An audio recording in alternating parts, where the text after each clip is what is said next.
को या किसी को भी हम याद क्यों करते हैं, पुरखों को भी याद करते हैं तो हम क्यों करते हैं?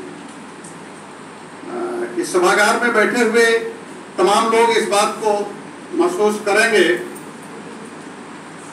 कि मुश्किल से 2-3 पीढ़ियों के पहले के लोगों के हम लोग नाम तक नहीं जानते हैं।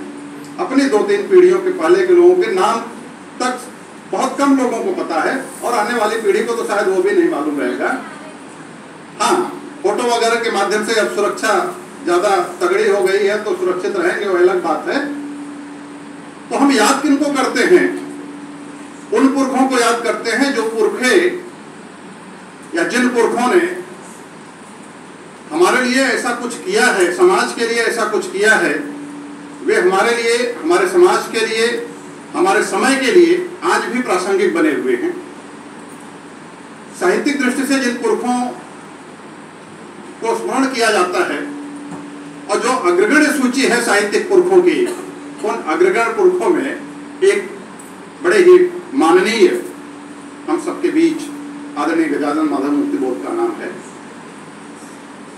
आज ही के दिन 1917 में मुक्तिबोध जी इस धरती पर आए थे, और जैसा अभी मिश्र साहब कह रहे थे, बहुत ही कम समय में, वैसे भी कहा जाता है कि प्रतिभा सुविधा की मोहताज नहीं होती है और गुदड़ी में ही चमक दिखने लगती है। तो बहुत ही कम समय में मुक्तिबोध की आभा इस देश में बिखरने लगी थी। यह अलग बात है कि इस देश ने उन्हें उनके जीते जी समझा नहीं। यह कोई मैं बड़ी बात, नई बात इस मंच से नहीं कह रहा हूं।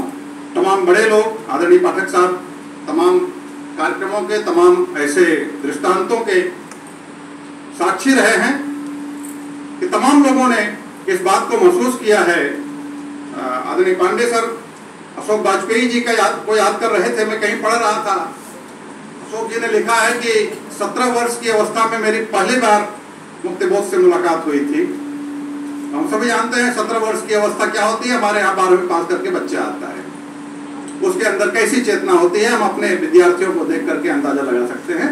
लेकिन वाजपेयी जी की चेतना उनसे ज्यादा प्रखर थी, ये मानते हैं।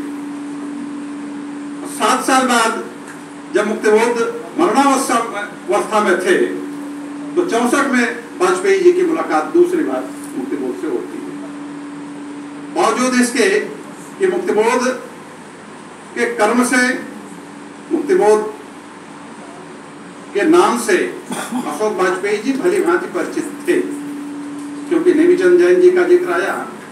नेमी जी मुक्तिबोध के सबसे करीबी लोगों में जिनका नाम आता है उनमें नेमीचंद जैन थे, सबसे करीबी। और भी लोग रहे लेकिन सबसे करीबी परसाई जी भी रहे, विनोद कुमार शुक्ल जी का भी संदर्भ आता है। लेकिन मुक्तिबोध के सबसे करीबी भरोसेमंद साथी जिसको मुक्तिबोध कहते थे वे नेमीचंद जैन जी थे।